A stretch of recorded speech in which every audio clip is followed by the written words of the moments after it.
দীর্ঘ কয়েকদিনের অবসান ঘটিয়ে আজকে ফাইনালি রোদ বেরিয়েছে।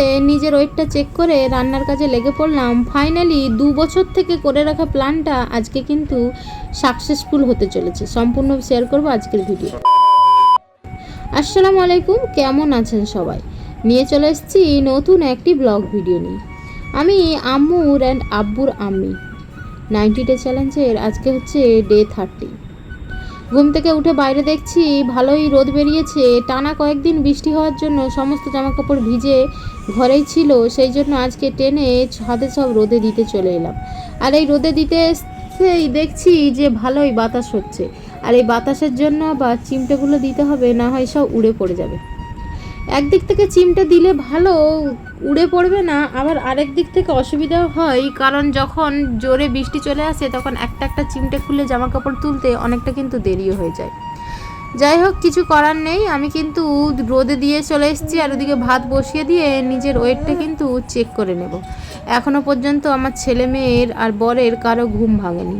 যেহেতু আমাকে রান্না করতে হবে, সেই জন্য আমি কিন্তু একটু তাড়াতাড়ি উঠে যাই। অ্যালার্ম দিয়ে রাখি, তারপরেও কেন জানি না ঘুমটা ঠিক ছেড়েই যায়, কারণ দায়িত্ব মাথায় থাকে বলে কথা। আজকে দেখছি কালকের তুলনায় 250 গ্রাম মতো কমেছে। আজকে ভাবছি লাউ ডাল করবো, যেটা কিনা আমার বরের কোনো মতেই পছন্দ নয়, বাট শর্টকাটে করতে চাইছি, কারণ একটা ভালো জায়গায় যেতে চলেছি সারপ্রাইজ দেওয়ার জন্য। কালকে আমাদের চিয়া সিডটা শেষ হয়ে গিয়েছিল, আর বৃষ্টির জন্য আমার খেয়ালও নেই, নিয়ে আসা হয়নি। সেই জন্য ভাবলাম শুধু লেবু পানিটাই খেয়ে নেব। নেই মামুর থেকে কানা মামু ভালো, কথাই আছে না, সেরকম চিয়া সিড নেই তো কী আছে, শুধু লেবু পানি খেলেও কিন্তু কাজটা আমার হয়ে যাবে। এদিকে যেহেতু ঘুরতে যাব, সেই জন্য সর্বপ্রথম সেটা কিন্তু ছেলের খাবারগুলো গুছিয়ে নিতে হবে। শুধু ছেলের বললে ভুল হবে, আমি কিন্তু আম্মুকেও যখন খাবার খাওয়াতাম তখন কোথাও গেলে কিছু নিক আর না নিক, খাবারগুলো মাস্ট নিয়ে যাব।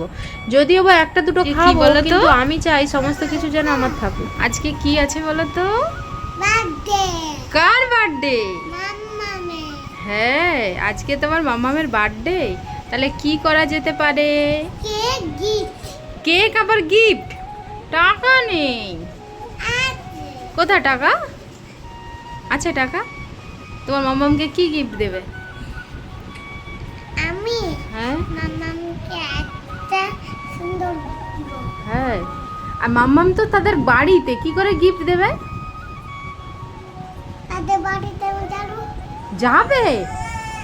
মামামের বাড়িতে যাবে? গিফটগুলো নিয়ে যাবো আর আমি যাবো। আচ্ছা, তুমি এখন স্কুল যাও, স্কুল থেকে এসে তারপর যাব। চলো, এখানে ভাত বেড়ে দিয়েছি, ভাত খেয়ে নাও দুটা আব্বাজির সঙ্গে। মেয়েকে স্কুল দিয়ে এসে বরকে খেতে দিয়ে দিলাম, আর ডালটা দেখে আমার বর প্রথম রিয়াকশন ছিল, আজকে ডালটা একটু অন্য রকম না? আমি বলছি তুমি খেয়ে তো দেখো। তারপরেই মুহূর্তেই বলছে যে তুমি লাউ ডাল করেছো। আর লাউ ডাল দেখলে আমার বরের একটাই ডায়লগ, যে মা রাঁধছে লাউ পাতে পড়ে থাও, বউ রাঁধছে লাউ চেটে পুটে খাও। এবার তোমরাও কি বুঝতে পারছো? যাই হোক, কোনো অসুবিধে না করে আমার বর কিন্তু খেয়ে চলে গেছে। আর এদিকে আমি সকালের ব্রেকফাস্টে খেয়েছিলাম একটা পেয়ারা, একটা শসা, একটা গাজর। এরপর দুপুরের লাঞ্চ নিয়ে বসে গেছি, যাতে কিনা ছিল লাউ ডাল, একটা ডিম আর কয়েকটা পটল ভাজা।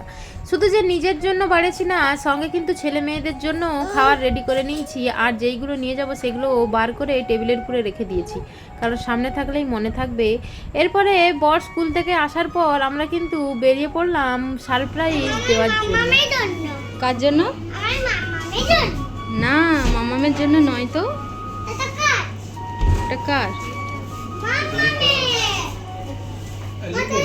হ্যাঁ হ্যাঁ,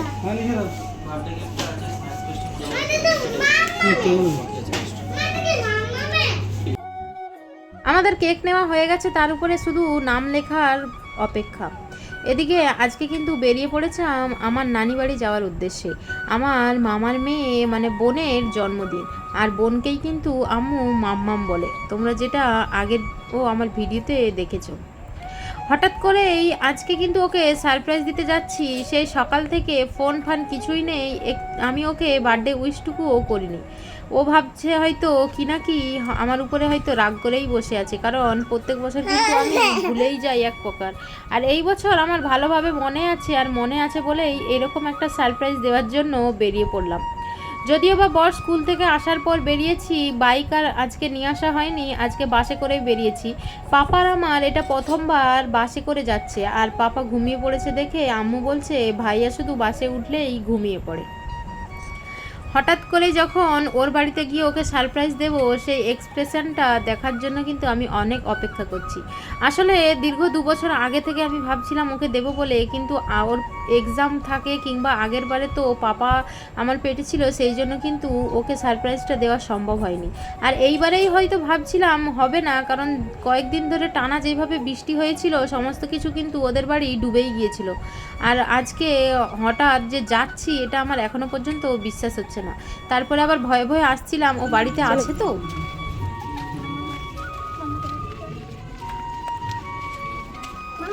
এই তো এই চলো চলো ওই তো ওই তো ওই তো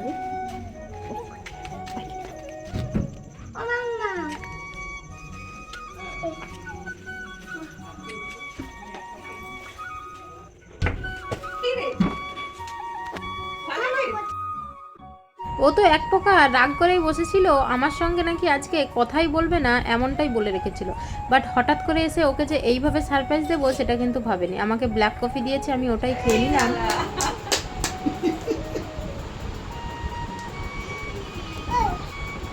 ময়না তুমি মাম্মামকে খাওয়াও।